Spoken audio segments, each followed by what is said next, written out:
ಧರ್ಮಸ್ಥಳ ಮಂಜುನಾಥ ಸಂಸ್ಥೆ ಏನಿದೆ ನಮಗೆ ಭಾಳಷ್ಟು ಖುಷಿ ಆಗ್ತೈತಿ. ಅನೇಕ ಕಾರ್ಯಕ್ರಮಗಳಿಗೆ ನಾವು ಅಟೆಂಡ್ ಆಗ್ತೀವಿ. ಎಲ್ಲ ಕಾರ್ಯಕ್ರಮ ಸೋಮಸಮುದ್ರ ಕುಡಿಯೋ ನೀರಿಂದ ಅಲ್ಲಿ ವೀರಾಂಜನೇಯ ಕ್ಯಾಂಪ್ ಅಂತ ಇತ್ತು, ಅಲ್ಲಿ ಕುಡ್ಲಿಕ್ಕೆ ನೀರಿನ ಭಾಳ ತೊಂದರೆ ಇತ್ತು. ನಾನು ರೋಹಿತ್ ಸರ್ಗೆ ಮತ್ತು ಹಾಲಪ್ಪ ಎಲ್ಲರಿಗೆ ಗಮನಕ್ಕೆ ತಗೊಂಡ್ಬಂದಿಲ್ಲ. ಸರ್ ಅದು ಮಾಡೋಣ ಅಂತಂದು ಇವತ್ತು ಆ ಕೆರೆಯೆಲ್ಲ ಅಭಿವೃದ್ಧಿ ಮಾಡಿ ಊರಲ್ಲೇ ಇಟ್ಟು ಆ ವೀರಾಂಜನೇಯ ಕ್ಯಾಂಪಿಗೆ ಕುಡಿಯೋಕ್ಕೆ ನೀರು ಕೆರೆಗೆ ಸಂಪೂರ್ಣವಾಗಿ ನೀರು ಭರ್ತಿಯಾಗಿದೆ ಅಂತ ನಮ್ಗೆ ಹೇಳಿದ್ರು. ಹಾಗಾಗಿ ಅದನ್ನು ಕೂಡ ಇಂಥ ಒಳ್ಳೆಯ ಕಾರ್ಯಕ್ರಮಗಳು ನಾನು ಎಲ್ಲೆಲ್ಲಿ ಕುಡಿಯೋ ನೀರಿನ ಅವಶ್ಯಕತೆ ಐತಿ, ನಮ್ಮ ಮಾರುತಿ ಕ್ಯಾಂಪು ಇಂಥಲ್ಲೆಲ್ಲ ಭಾಳಷ್ಟು ಅವಶ್ಯಕತೆ ಇದ್ದಲ್ಲಿ ಅವ್ರು ಗಮನಕ್ಕೆ ತಗೊಂಡ್ಬರ್ತೀವಿ.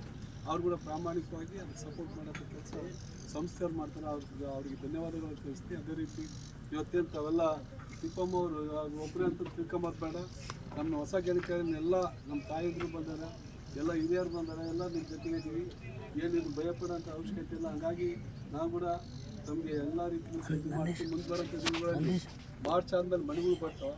ಇಂಥ ಕಡು ಬಡವರು ಯಾರು ಇದ್ದಾರೆ ಅಂತ ಗುಡಿಸಿದ್ರೆ ಮುಂದೆ ಬರೋಂಥ ದಿನಗಳಲ್ಲಿ ಮಳೆ ಕೊಡೋಂಥ ಕೆಲಸಗಳು ನಾವು ಮಾಡ್ತೀವಿ.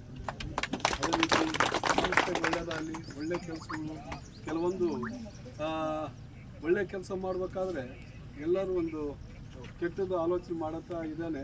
ಯಾಕಂದರೆ ವಾಸ್ತವತೆಯಾಗಿ ಬಂದು ನಿಂತ್ಕೊಂಡು ನೋಡಿದ್ರೆ ಆ ಸಂಸ್ಥೆ ಏನು ಮಾಡ್ತೈತಿ, ಅವರು ಜನಗಳ ಕೊಡುಗೆ ಏನು, ಹಿಂಗೆ ಭಾಳಷ್ಟು. ಯಾಕಂದರೆ ಇವತ್ತು ಬ್ಯಾಂಕ್ಗಳಿಗೆ ಹೋದರೆ 108 ಡಾಕ್ಯುಮೆಂಟ್ಗಳು ಮತ್ತೊಂದು ಇನ್ನೊಂದು ಕೊಟ್ಟು ಭಾಳಷ್ಟು ಕಷ್ಟ ಅನುಭವಿಸೋಂಥ ದಿನಗಳಲ್ಲಿ ಅವ್ರು ಯಾವುದೇ ಇಲ್ಲ ಒಂದು ಒಳ್ಳೆಯದು ತಾವು ದುಡಿಬೇಕು, ಅದನ್ನ ಇದಾಗಬೇಕಮ್ಮ ನಿಟ್ಟಿನಲ್ಲಿ ಅವ್ರು ಕೂಡ ಕೆಲಸ ಮಾಡ್ತಿದ್ದಾರೆ. ಹಂಗಾಗಿ ಸಂಸ್ಥೆ ಒಳ್ಳೇದಾಗಲ್ಲ ಅಂತೇಳಿ ನಾನು ಮಾತಾಡ್ತೀನಿ.